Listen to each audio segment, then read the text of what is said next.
Yeah,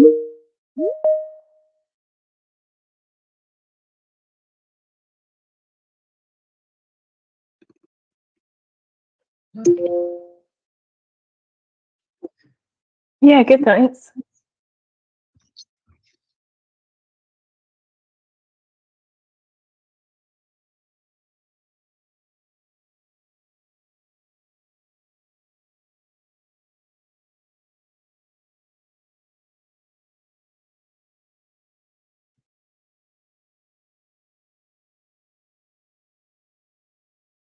Yep, hi. Hi, I'm here. How are you all?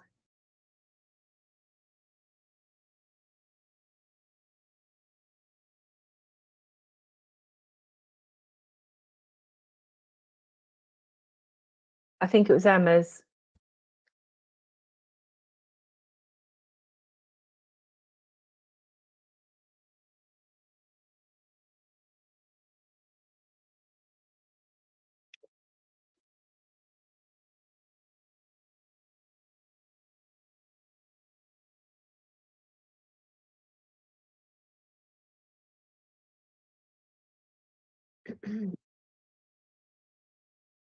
Mhm.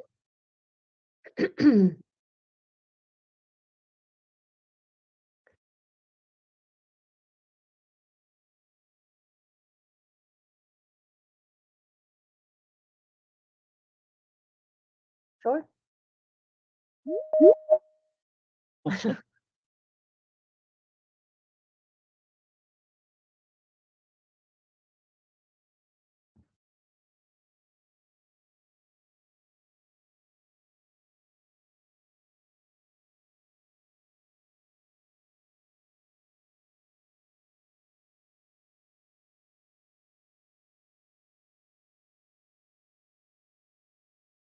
Hello, I'm audible. I'm audible.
Can you hear me okay now?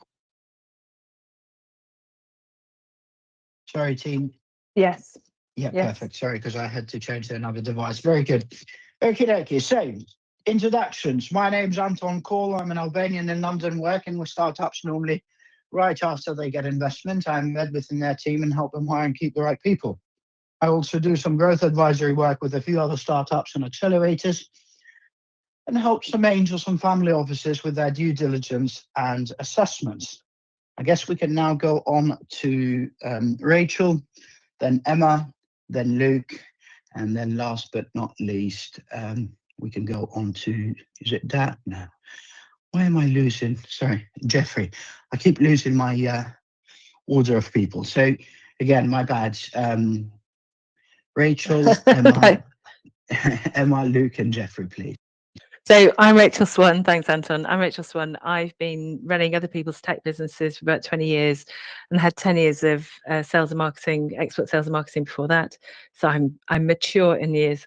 And I now work with startups and scale-ups who are B2B, but always a focus on the end user, who are innovative, who are truly innovative, and who are nice people. That's really fundamental for me. And it's about helping them grow. So focus on the end user. Great. Okay, I'll jump in next. Hi, everyone. I'm Emma. I'm a fractional CMO, which essentially means I step into businesses that don't yet need or aren't ready for a full-time CMO, but still need that strategic marketing leadership. I've worked across startups and scale-ups in different industries, and right now I spend a lot of my time with B2B SaaS companies in the fintech and AI space. In short, I suppose what I love most about what I'm doing is helping founders connect the dots between brand, marketing, and growth. And of course, most importantly, showing how marketing isn't just a cost center, but a growth driver that really touches every corner of business. So yeah, excited to be here today and looking forward to the questions. Hi everyone, I'm 𝗦𝘁𝗨𝗪. I have been an entrepreneur for the past 12 years. During that time, I have successfully exited 3 businesses, predominantly in SaaS and AI. Currently focused on a quite niche faith tech startup called 𝗦𝘁𝗨𝗪. Predominantly over these last 10 to 12 years has been focused on strategic growth from startups from 0 revenue, very much ideation stage, all the way up to 100 million in ARR.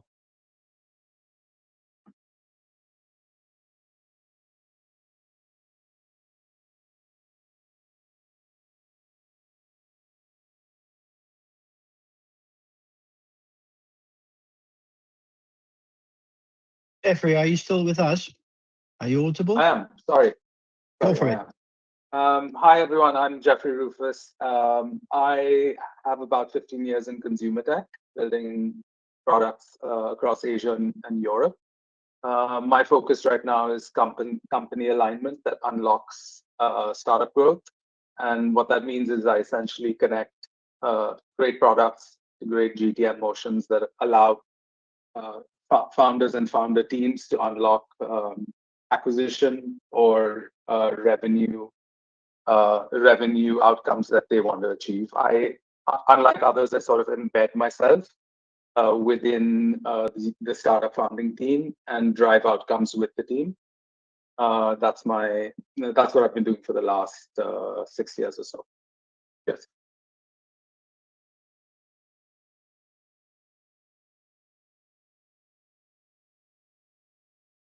Amazing stuff. Well, you've heard them, team. We've got 4 brilliant people with us today on stage.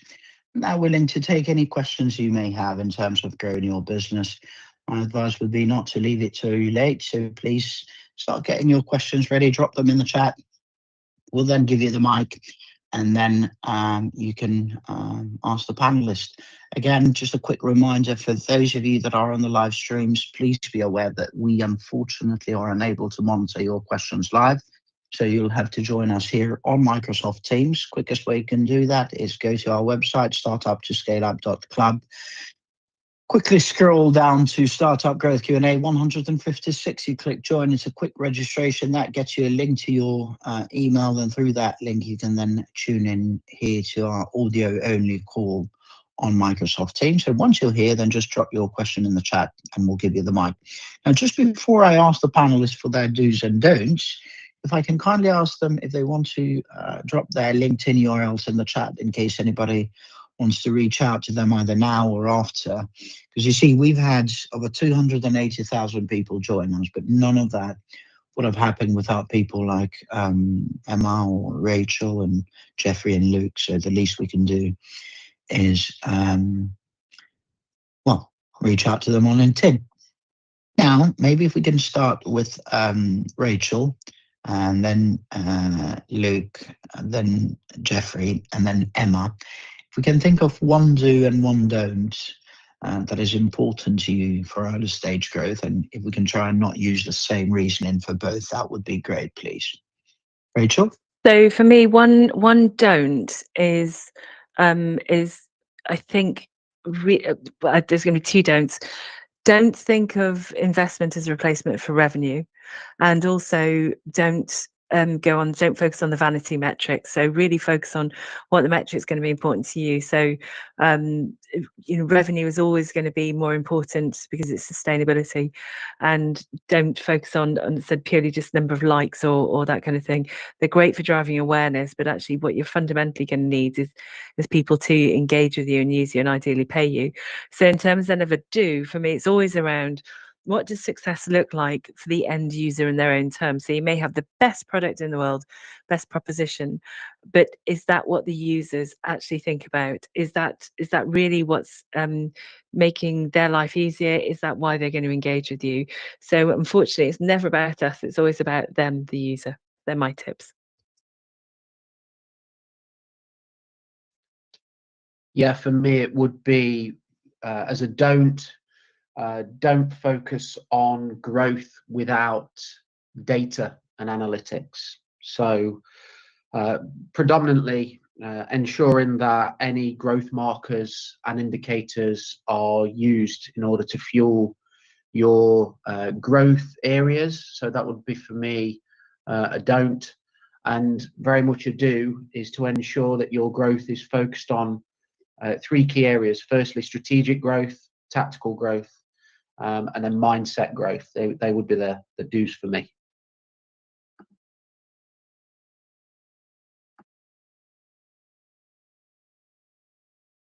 For me, I think the do's are do the hard things first. It's super important that you continue to embrace that mindset, especially at an early stage. The hard things cannot be replaced by frameworks. They can't be replaced by easy, quick hacks.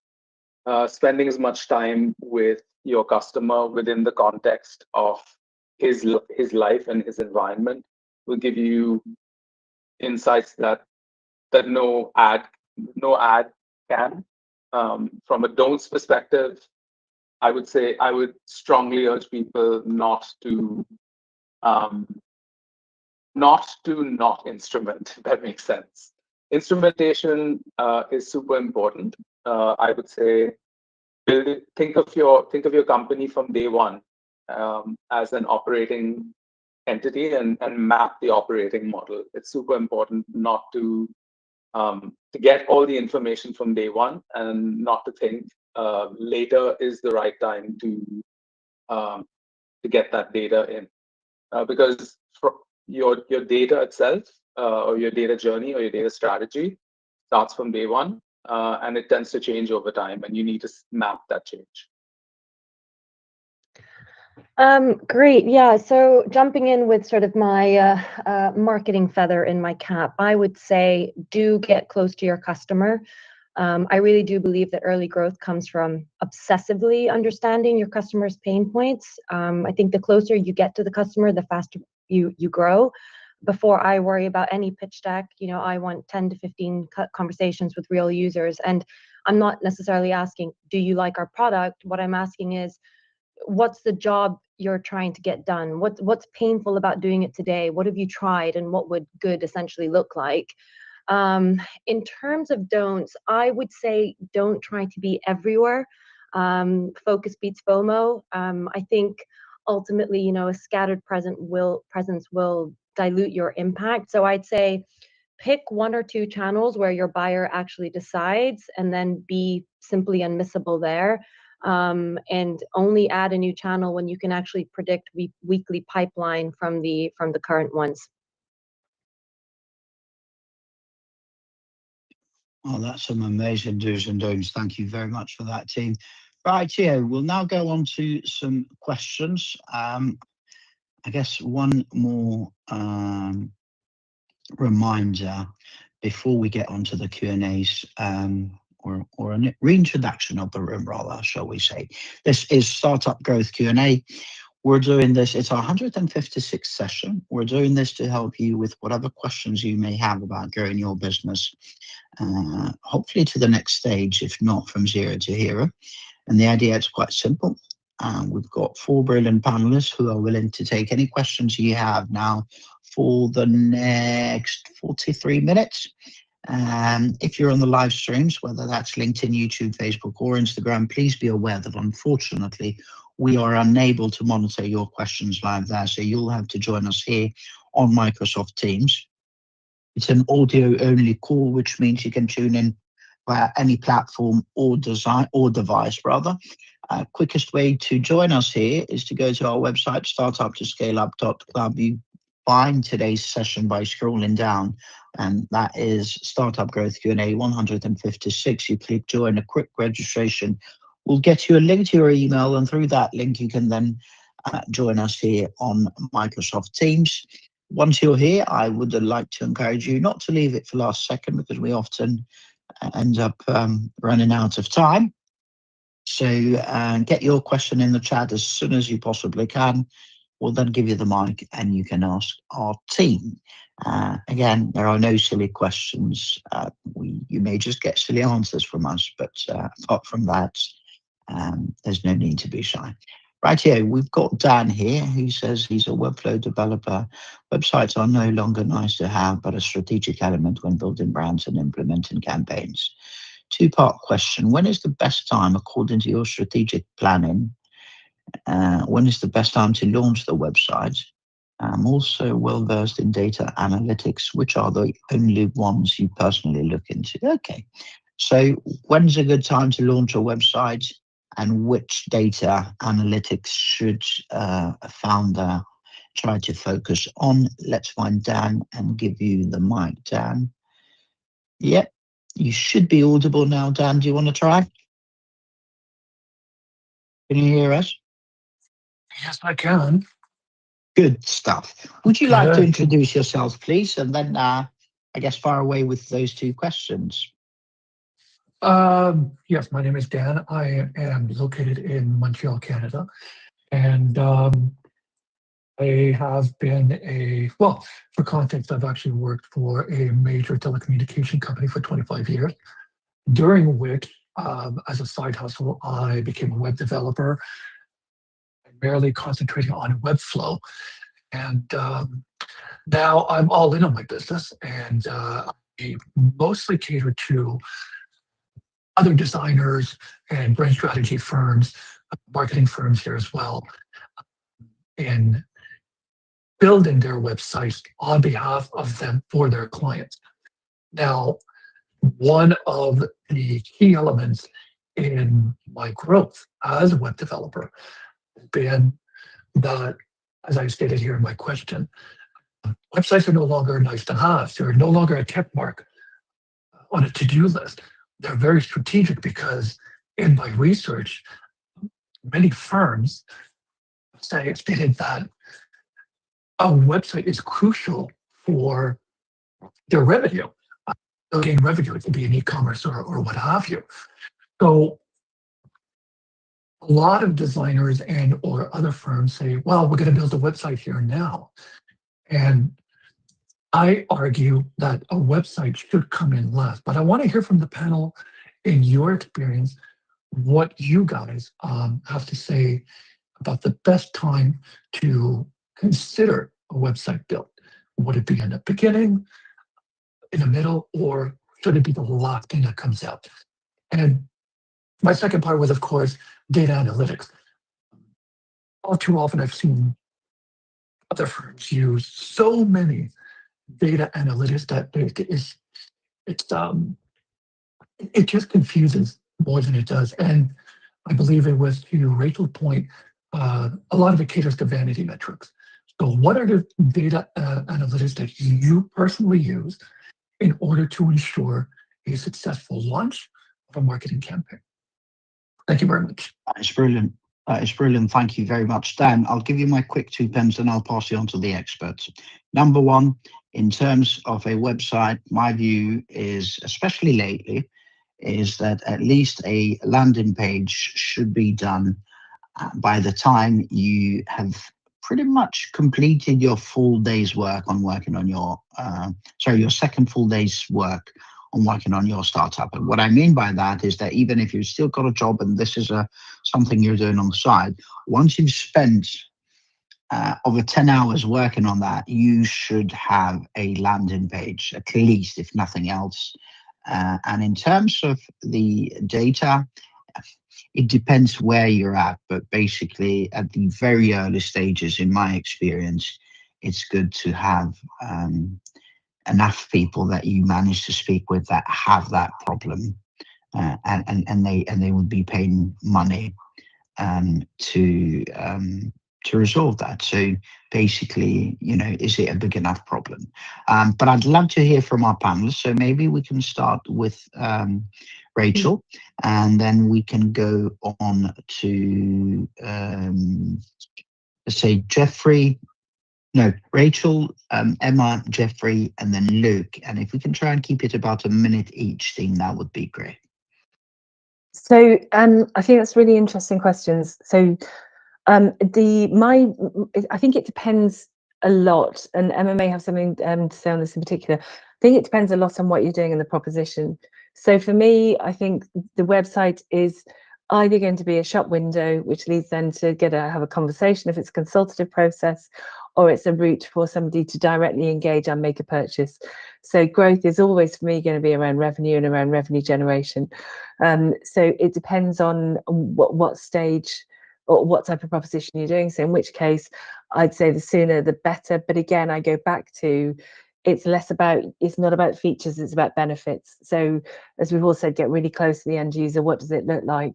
In terms of the data, then, therefore, for me, again, it depends on the proposition, but for me, it's around users, it's about retention, particularly in a software as a service or a B2B proposition. It's around number of users, retention, actual usage, revenue from them. So it's got to be pertinent to the product and the proposition, how they engage and how they continue to engage.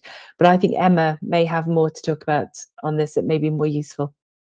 Yeah, no, Rachel, I fully agree with your points. I think what I'd say first and foremost is, you have to be clear on what you actually want the website to achieve in the first place. So, is it brand awareness, i.e., credibility? Is it education? Is it perhaps talent attraction? Or is it perhaps more conversion-led growth, for example? So that could be pipeline, trials, demos, because ultimately your intent will set the bar for what you launch and when. So if, for example, it's awareness first, it might be that you launch a little bit earlier with a really tight story, a founder perspective, a press about section, some social proof, for example. And if it's conversion first, you might wait until you can actually clearly state your ICP, the problems, the outcomes, the pricing signals, all that good stuff. And in terms of analytics, I would say keep it really simple. The best tool is often the one that your team will actually use and act on. I think for most startups that I've worked with, GA4 is pretty good. It gives you your core traffic, conversion, and source data. But I personally don't stop at GA4. I always pair it with, could be, for example, like form and funnel tracking, which might be through a CRM system like HubSpot or Pipedrive or Salesforce, whatever works for your business. Or it could even be like heat maps, for example, Hotjar, which is great, kind of shows why people drop off. And then other sort of attribution tools, which, direct people to how they heard about you on the form. And then, of course, you have your search consoles as well. So little bit of nuggets there, I suppose, not as easy as just one solution for all. Thank you. I think we said Jeffrey and then Luke, didn't we? And by the way, Jeffrey, if we can, and the others, if we can keep the cameras off so we can keep it audio only, please, that would be great. Go ahead. Sounds good. I think for me, one of the most important things to consider when you're launching a website is the buyer journey. And I think multiple people have said the same thing in better ways than I will, but the buyer journey matters. And what that means is if you're getting your traffic from Instagram, not sure you need a website immediately. A website is always helpful when you want to have a slightly more long form conversation with customers. And I guess in your case, was it Dan? Yes, Dan. You're selling creative services, right, via Webflow. Do you confirm? Dan, Yes, that is correct. I cut my teeth on WordPress earlier in my career.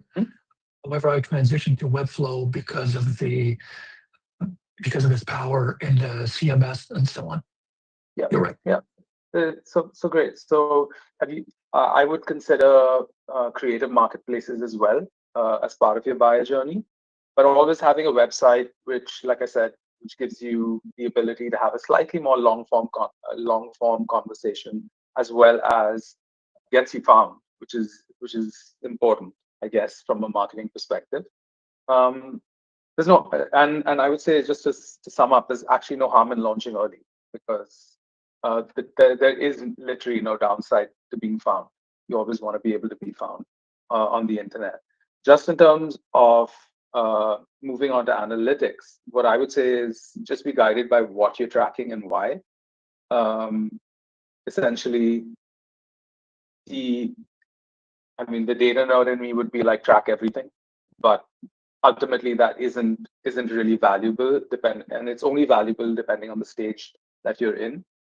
Someone said GA4, which I think is a solid way to start. Can't go wrong with GA4. I personally do Google and Meta, just because traffic tends to come from both those sources on the internet. Essentially, don't think you can go wrong with those two.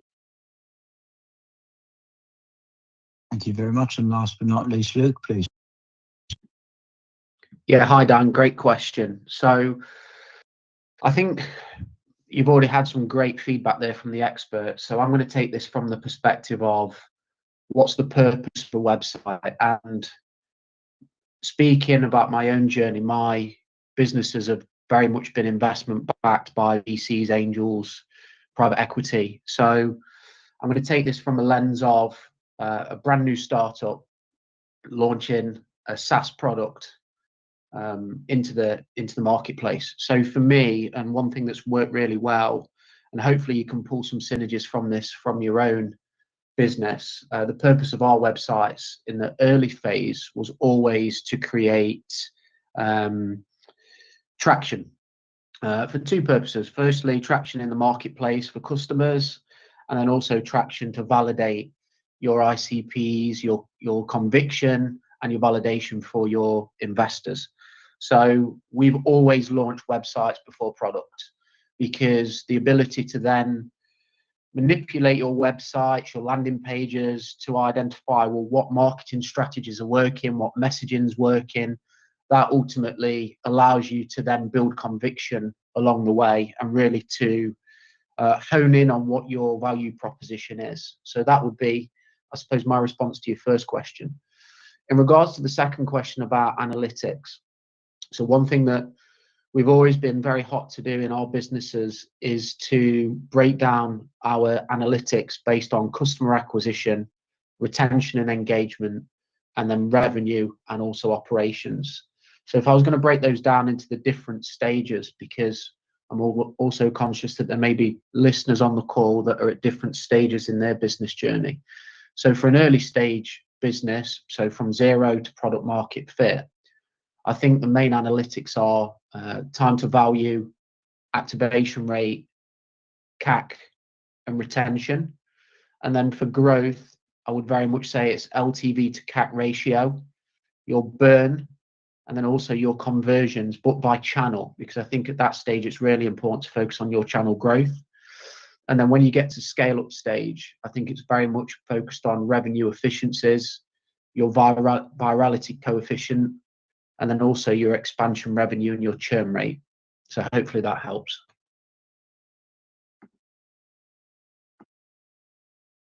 It does. That's brilliant, team. Thank you all of you for your answers. It was really fantastic. Follow-up question, if I may. Last one, very short. In your digital strategy, go ahead. Yeah, in your digital strategy, would you say that, well, we're talking about landing pages, would you say that a good strategy would be to launch a one-page website in order to attract brand awareness, that evolve from there to include additional pages as we go along? In my view, it depends what you're doing at what and at what stage you are with your product / service. But in general, at the beginning, a one page to either use it as just to kind of test the waters, or two, maybe for it to do A/B testing, i.e., to build 2 different websites with 2 different landing pages. That's what I would focus on. But again, this really depends on who you're dealing with and who your clients are and what stage and all that jazz. So personally, I don't think there's a straightforward answer, but if the panelists want to give any quick answers, that would be great. How about this? We'll just go backwards. So Luke, Jeffrey, Emma, and then Rachel. A quick sort of answer would be great, please. Yeah, hi again, Dan. So again, I'd echo Anton's response there. It really depends on the stage of business, but trying to tailor the answer specifically to your situation. I think with the services that you're offering, one thing that's worked really successfully in startups that I've been involved in is looking at your hyper niche and hyper focus. So, for example, if you were looking to service audiences in different verticals and different sectors, I would very much create landing pages that are hyper focused on their pain points, and as a result, what solution and what the outcomes are that you're offering, and to make sure that you differentiate based on those different verticals.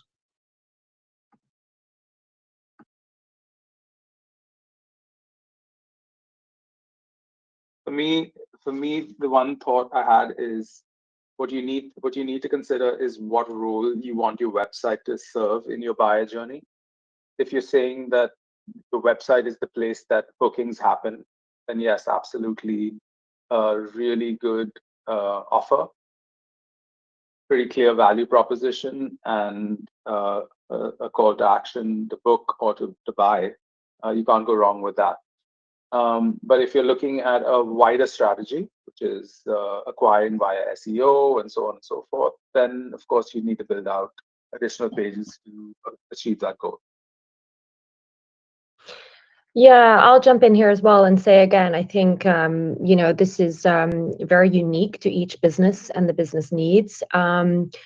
With regards to my largest B2B fintech client at the moment, I mean, we shifted from a general homepage funnel to multiple ICP landing pages because our buyers care about different outcomes. So, a CFO may want strategic impact, and an AP manager may want smoother workflows. So I think splitting pages by ICP let us meet each persona where they actually are, and that's been really great for reach and conversion. So I'd say, again, I mean, for us, just breaking the site into these ICP and use case pages, didn't necessarily just add pages per se, but they added relevance, which ultimately adds pipeline. And it was just perfectly articulated what I was going to say, which is all comes down to relevance. So your ideal client profile, the benefits, the what's in it for them. So I found that usually works best. But again, I'm normally B2B. with software as a service or tech, so potentially different users, but you've got your financial director, your CFO may have a different outcome than your marketing, than your engineering, than your social, whatever. So it goes directly back to relevance, whether you are creating a funnel, whether you're doing a direct transaction. I'd say yes, different pages if you're talking to different people, even if they're only slightly different, because as I said, nobody cares about us, it's about them, it's about you, as in the end user, so make it relevant to them. Thank you very much, Steve. And Dan, one last thing, if I may, especially in your work. I don't think there has ever been an easier time for somebody to get a startup without having much technical know-how and without needing as much investment as it used to be. And especially today, most professional services, they would either have some know-how or know somebody to get a website done, especially now with AI and all these page builders. So anybody in your line of work needs to be really, really focused on the sort of pain points that you can alleviate. Therefore, my advice to you and others like yourself would be extremely niche as to the people you go after. I don't know, just for argument's sake, it's better for you to be known as the person who builds brilliant websites for dentists than as Dan, who does, all kinds of websites. That would be my last input on this. And thank you very much for coming up, Dan. Well, it is I who thank you to each and every single one of you for your answers. That was very awesome. Thank you again. You're welcome. Right here, a quick reset of the conversation. We've got 22 minutes to go. We're here to help startups with whatever questions you may have on helping whatever questions you may have on getting yourself to the next stage in terms of business growth, whether that is user, vendor, client, partner acquisition, growth hacks, go-to-market, or simple or generalistic rather than simple, sales, marketing, advertising, and branding. There are no wrong questions. There's no need to be shy. All you have to do is, like Dan here, just drop your question in the chat. We'll give you the mic and you can ask the team. For those of you that are on the live streams, whether that's LinkedIn, YouTube, Facebook, or Instagram, please be aware that unfortunately we are unable to monitor your questions there live. So if you do want to ask the panelists, you'll have to drop your question in the chat. We'll then give you the mic and then you can ask the team. So in order to come and join us here on Microsoft Teams, simply go to our website, startuptoscaleup.club. You scroll down a little bit, find today's session, which is Startup Growth Q&A 156. You click join, a quick registration, gets you a link to your email, and through that link you can join us here on our audio only call on Microsoft Teams. And being audio only means you can tune in via any platform or device and from wherever you are. Now, if your questions today are not on growth, please save them for the other events we run. Mondays is talent, Tuesdays product and tech, Wednesdays growth, Thursdays fundraising, second Friday of each month it's UK Startup Law, and third Friday of each month it's UK Startup Finances. They're all from 12 to 1 p.m. UK time, and they're all available for you to register via our website, startuptoscaleup.club. And actually, when you're there, you may also want to join our WhatsApp community. We've got some amazing groups of founders, investors, operators, and of course our panelists and our mentors. I guess now, without further ado, we'll go on to our next question. And in a minute, I will share a link that we've created some specific groups for these Q&As we run. So for the Startup Growth Q&A, we've got a WhatsApp community there. I'll share the link in a minute if you want to join. Through that group, you'll be able to send questions ahead of each Growth Q&A. You'll be able to discuss whatever we touched on during the Q&A. And of course, you can connect with each other, reach out for help and all that jazz. Now, without further ado, there's a question that was sent to us. Okay, cool. University North England. Right, so this must be a spin. AI for advanced manufacturing efficiency, University North England. seed stage. The situation they're in is that they're struggling to secure partnerships with key industry players. So the question is, our AI platform for manufacturing efficiency requires partnerships with leading industrial firms to validate and scale our solution. How can we establish these partnerships? By demonstrating immediate ROI through pilot projects, aligning our technology roadmap with corporate sustainability goals, and structuring risk-sharing agreements to reduce upfront costs for partners. Furthermore, how can we ensure these partnerships create scalable growth whilst avoiding of a reliance on a single corporate partner? Tell you what, I will reserve my thoughts on this for now, but I'll pass it on to my guest panelists. Maybe we can start with Jeffrey, Emma, Luke, and then last but not least, Rachel. If we can try and keep it about a minute each, that would be great. So I guess one is, how can we establish partnerships demonstrating immediate ROI? And the second one is, how can we ensure that they can scale and get more partners, basically, rather than relying on one or two? Take it away, Tim.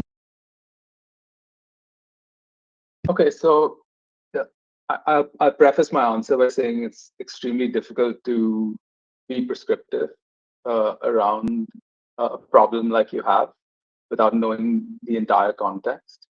But I will ask the question, what's the main objection to get that, or what's the main block you currently actually have? Is it selling in? If it's selling in, the question is the question that I have in my mind is the ROI extremely clear? And are you selling things like AI instead of selling a number? Very difficult to understand unless you actually look at the sales script, if you will. But I think running tightly scoped pilots that attack one expensive inefficiency is definitely the way to go, especially if you need the data. You might want to try, and which you may or may not have done this, but you might want to try to promise a somewhat measurable win within, say, 90 days, if that's helpful, and see if that moves the needle in terms of actually getting people to say yes. What tends to happen, and I'm just going to actually focus my answer on the first part of your question, just in the interest of time. So what tends to happen is a lot of companies aren't as far along as social media says in their AI adoption, because they actually haven't thought through what the final impact looks like, or the final picture looks like. You need to be considerate of this and actually handhold them within the phase of your selling. Be more consultative and helpful. It tends to actually go over much better than saying, I've got this product I'm trying to sell it. That's my 1 minute. Thanks, Jeffrey. Yeah, I think there are a couple of points that you've raised that I would echo as well. I mean, obviously, partnerships are not my expertise per se, so I'd be coming at this from a marketing lens. But I think when I look at partnerships, I see them first and foremost as essentially credibility building campaigns. So, at seed stage, the fastest way probably to build trust is to demonstrate some real world results with some recognized names, if you can get them, of course, even if it's just a sort of one line on one factory floor. I mean, I think that's your marketing goal, essentially. So I guess if I'm thinking just of some like key top level wins, I'd say first and foremost, and Jeffrey, you mentioned this as well, I'd say frame the pilot as a story, not just a test. I'd go in with a bit of a defined scope, maybe have a couple of measurable KPIs, and then have a really clear before and after. So from a marketing angle, that becomes, your case study, your press release, and then any social proof that you can then take on to the next partner. Secondly, I'd say make sure you tie your messaging to their strategic goals. I would imagine, you know, most big manufacturers would have sustainability and efficiency targets that are probably, you know, stated in their annual reports, for example, if not elsewhere. So if you could position your pilot as a way to kind of hit those numbers faster, then obviously your story has the option to travel internally. Of course, you know, I'd say, you know, don't over rely on one logo if possible. I think from a brand building perspective, you need a portfolio of proof points across adjacent sectors. So that way your narrative, you know, moves from, you know, we're solving this problem across X industry to, you know, we're doing it for food and bev and chemicals. You know, it's not just one captive partner. But I guess in short, just to summarize, because you don't have a lot of time here, the bottom line for me is, you know, looking at marketing's role is really to package the pilot outcomes into stories that scale. So those are, again, like the case studies, the proof points, the brand associations, so that each partnership then fuels the next rather than leaving you tied to one corporate relationship. Hope that helps.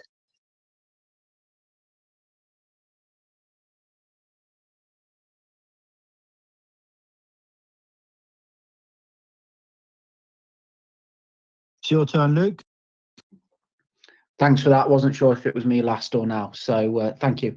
Yeah, so great question. I would caveat this with it's not an industry that I know well, but I think partnerships is something that has been a central tenet to a lot of our growth within the startups that we've scaled. So I think both Emma and Rufus have already highlighted some great points there from a marketing perspective, and I think the only things that I would add would be with the pilots, start small and start fast. So that would be a key focal point for me to prove traction.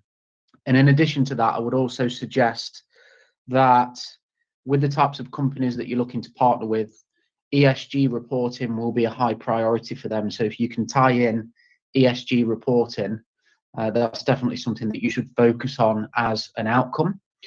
And then second to last would be ensuring that your pilots are focused on proof of value. So make sure you're proving value, not just to the partner that you're working with, but to the overall goal and mission of the project. And then lastly, when you're focused on partnership growth, especially at the early stage, one thing to ensure that you avoid is any exclusivity traps. So positioning this in regards to the sell and also to the marketing strategy, you need to ensure that you avoid any exclusivity traps, be that, for example, continuation of working or continuation of contracts. So they would be the main points that I would add.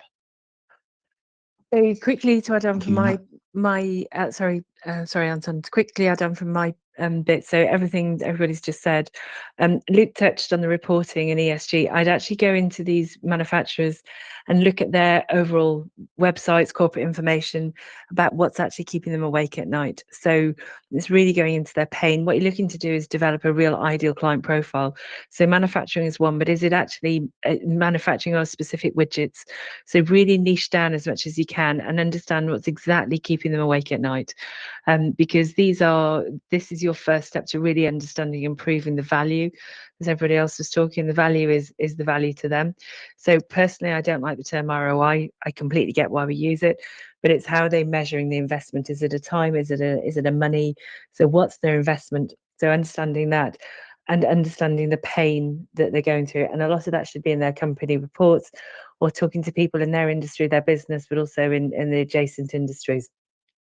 Then you're showing them the benefits to them of partnering with you, the real value. And what you're also then doing is you're proving you're already starting to test that return on their contribution, their commitment. So instead of ROI, you might want to talk about a return on commitment. And think about what you want out of it. So revenue is one. I think you're doing exactly the right thing in terms of talking about test cases and proof cases.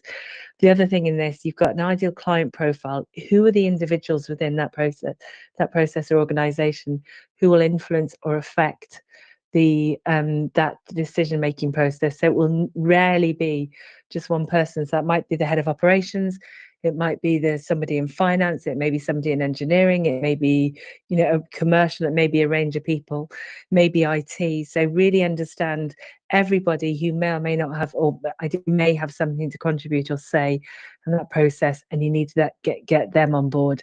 And it's open questions and really sitting and actively listening about their value.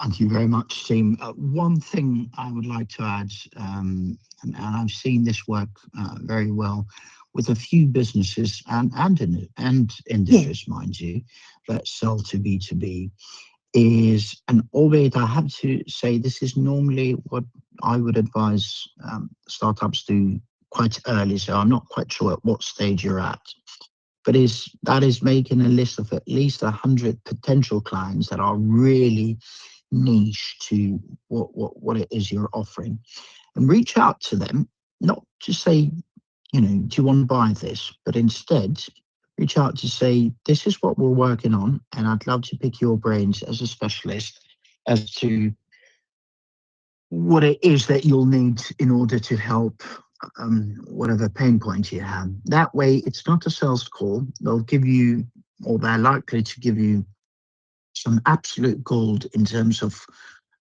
kind of really drilling down to the basics of it all. And then you can always go back after a few weeks and say, Rachel, I built this with you in mind. We spoke a few weeks or whenever it was, and I'd love for you to give it a try for free, or find a way to get them to use it. But this is not an exercise that should take you weeks or months. This is something you need to do in a few days. Make a list, reach out to them on LinkedIn, email, and good old telephone calls. And out of 100 plus, you should be able to speak to at least 5 of them. Again, this is normally reserved, in my experience, I've reserved it for much earlier stages, but even at this stage, it may be worth to dwell into it. We've only got 7 minutes to go, and I'm cautious that we may take a little bit to give our answers, but we'll try and go through one more question. This was sent in to us from Scotland. So I'll read it out loud for the live streams, but the team here can read it in the chat. She says, we're a pre-revenue health tech startup in Dundee, developing a wearable device to monitor hydration levels in athletes. Whilst our technology is groundbreaking, we lack the advertising expertise to reach amateur athletes and fitness enthusiasts who aren't familiar with such devices. How can we design an advertising campaign that effectively educates this audience about our device's unique benefits, using platforms like local sports clubs and targeted online communities to maximize engagement and conversions? Good Lord. Why would you want to? My view is, don't want to sell this to the amateurs. You want your professionals, you want your sports women and men to wear this, and then if that works well, the amateurs will see these people wearing these, and then they might turn to it. But personally, I don't think anybody who, you know, goes for the odd run or jog would want to spend money on a device that monitors hydration levels, unless you come up with a massive campaign that, you know, focuses and hones in on that hydration level being the stuff that will pretty much make or break you and what you're trying to achieve, which would cost you an arm and a bleeding leg. But let's see what the experts got to say. So let's start with Luke, then Rachel, then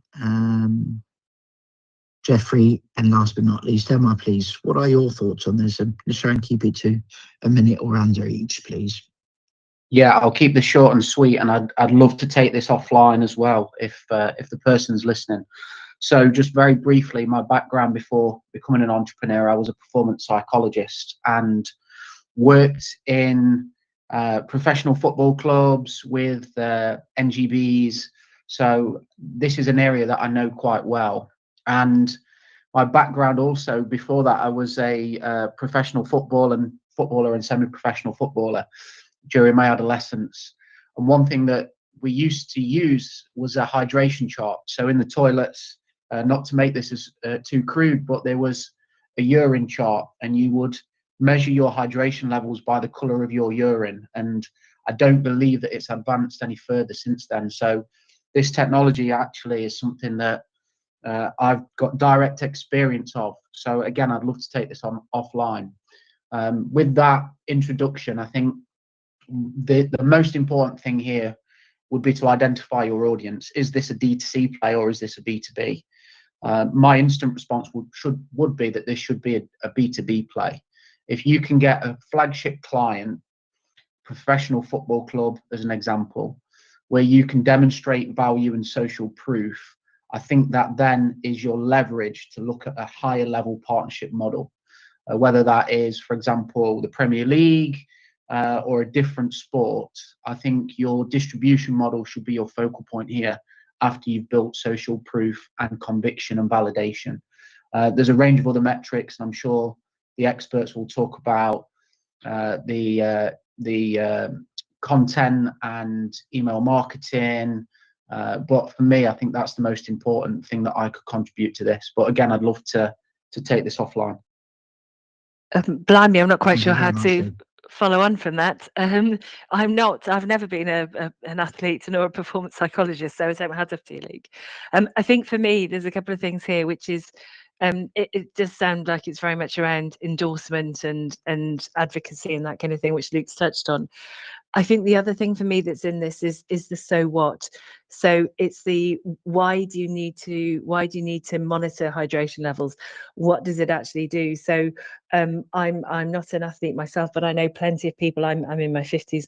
I know plenty of people my age who are keen. I am active, but they're actively pursuing well-being and that kind of things, and it's about feeling better or better performance or improving personal best. So I think if you start talking around the so what and the so that's from this, that will also then really help with the endorsement. But I think you need to talk to Luke by the sounds of it. I think, yeah, I'm going to pass on to Jeffrey. I think it is, or Emma, I can't remember. Thanks for that. Yeah, so from my perspective, yeah, everything that Luke said, sure, makes sense. You've probably got to answer two questions, because I believe in the questions will give you the right answers. So your ICP matters, of course. Are you actually going after, like pro sports people, or like people who are hobbyists? You've got to answer that question for yourself and start from place that you feel most comfortable starting from, or where you see the opportunity. And the second most important question is where do you grow from? So based on the ICP, you've got to ask yourself now, where are these people and where do I grow from? And what that means, what that could look like, for example, is maybe local running clubs is something that you could tap into, or cycling groups or CrossFit, gyms or whatever, depending on where you think your ICP lives is where you should be. And if it's something very different, for example, you should look at, which means if you're doing a B2B thing, then look at the intermediaries you can actually sell through. Partnership models are highly underrated and could be an extremely important piece of your go-to-market. I wouldn't say you have an advertising problem. You might have a go-to-market expertise issue that you need to consider. It's likely upstream from just advertising, because advertising is not equal to marketing. So think that one through. That's my point of view right now. Yeah, I mean, I agree with all of those points, and Luke, certainly your sentiments are hard to follow on from here, but I do agree. Again, coming at the perspective, first and foremost, super important to be crystal clear on defining whether or not the approach is B2B or D2C, and why you have identified the focus to be on amateurs specifically. I obviously don't have that rationale. Perhaps it might be better to focus on a B2B approach, versus purely consumer. I think, if you're targeting teams and coaches and performance programs, for example, it might be university, it might be semi-pro, it might be academies, having that as sort of your benchhead and then cascading to serious amateurs, that might make more sense. I think looking at this again from a marketing angle, if you are coming in with a sort of B2B-ish approach, you have a higher paying, clear ROI. So for example, putting myself in the shoes of the customer, coaches, they care about cramp incidents, they care about recovery windows. So it's probably easier to prove value in a shorter period of time. And then of course you have sort of, one head coach might equal, say, 20 to 100 athletes. So from marketing numbers, that means lower CAC, faster learning. I think in terms of like amateurs specifically, I think that's probably right when you have validated outcomes. So you have some case studies, you have, percentage of your cramps or whatever the measurables might be, a price point that actually fits, and a simple story ultimately. So I'd actually go back and just challenge why it is that you're set on amateurs specifically, and then really going back to the customer research as well and what's been done there.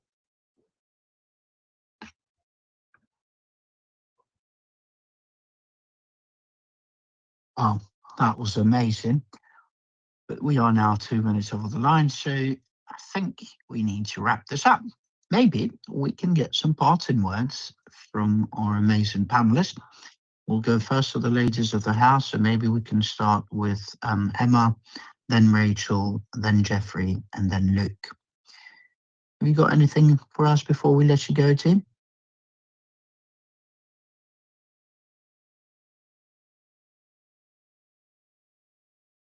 So Emma, Rachel, Jeffrey, and Luke, any parting words?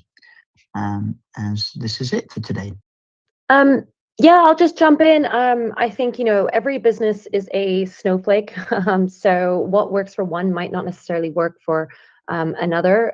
But I think just in terms of just some do's, I'd say first and foremost, get uncomfortably close to your customer. Let their words write your copy and form a lot of the decisions that you ultimately make. Do focus on dominating one channel before you chase 5. I see this a lot with the startups that I work with, spreading themselves too thin. And ultimately make sure you really align all the different teams in the business, whether that's product, sales, marketing. I've also worked with a lot of businesses where teams are siloed, and that never does anyone good. So yeah, in short, don't try to be everywhere. I think depth beats breadth. And don't necessarily copy your competitors. Steal insight, but don't take their identity. What works for them may not work for you. Brilliant. You pinched some of mine, Emma, as well, which is great. I think so what's in it for them in their own language, which is getting really close to the customers and end users. I think the other thing then is focus, and then when you've really focus some more, and don't try and do everything all at once. Yeah, there was something else and I've forgotten. So apologies. They're kind of two That's okay, ones. ladies. Thank you very much. No worries, Rachel. I think we said Jeffrey and then Luke, please. For me, it's about don't forget how important testing, learning, and iterating is. 20% of your roadmap should be growth experiments, understanding how to grow, and challenging your assumptions that you made when you started the business. Those are invaluable things invaluable insights that form the codex of your company. So get started as early as possible. Always test and learn, and never assume anything. Thank you, Jeffrey. And last but not least, Luke, please. I'd echo what the experts on the panel have said. I don't think there's much more I can add to that. The only thing that I will say would be make sure that you get support and get the right advice on your team. There are fractional CMOs, fractional CSMOs. I think it's really important with something like this that if you're not experienced in sales and marketing, to ensure that you've got a good team around you that can complement your own skills. I'm a non-technical leader. For me, it's really important that I bridge my non-technical skills with someone that is very good when it comes to product build. So that would be my final bit of advice. Anton, I've remembered what it was I'd forgotten, which is 9 times out of 10, and probably more frequently, your competition is not who you think it is. Your competition is people doing nothing or situation normal. So don't just look at people who look like you, look at the other options your users have. There you go. Okay. Well, thank you very much for that, Tim. Sorry, did anybody else want to? No, I was just saying that was a super important point. Thanks, Rachel. Brilliant. Well, huge thanks to my amazing panelists. Of course, thank you to everyone that tuned in, those on the live streams, those of you especially that were here, and especially to Dan that asked a question live. Just a quick reminder, next time, please do join us on the Microsoft Teams calls instead of the live streams, because one, it makes for better conversations, and two, we would actually be better at helping you if you're here and we can kind of go back and forth. Now, a couple of quick things to mention. Number one, I put the link to our WhatsApp group on growth here in the chat. If you join that, you can send questions ahead. You can connect with other founders and growth experts and investors, and of course our panelists. And you can also discuss whatever topics we touched on whilst here. So please feel free to join that. On the other hand, just a quick reminder that we run 6 regular sessions. Monday's talent, Tuesday's product and tech, Wednesday's growth, as you saw today. Thursdays, it's fundraising. So for example, tomorrow we'll have some amazing investors and fundraising experts on the panel. And then second Friday of each month is UK Startup Law, and third Friday of each month is UK Startup Finances. You can register to any of those future sessions via our website, startuptoscaleup.club. So please feel free to go there and register. And once you're there, again, maybe a good idea to join our WhatsApp communities. And there's a WhatsApp link at the top and bottom, or icon rather, WhatsApp icon at the top and bottom of our website. As far as my parting words are concerned, just remember the startup journey can be both exciting, but also quite challenging. So try to have some fun in the meantime and be kind to yourself and everyone else for that matter. Otherwise, huge thanks again. Have a great afternoon. And hopefully see you tomorrow with our investors and fundraising panelists. Thank you and God bless. Bye-bye for now.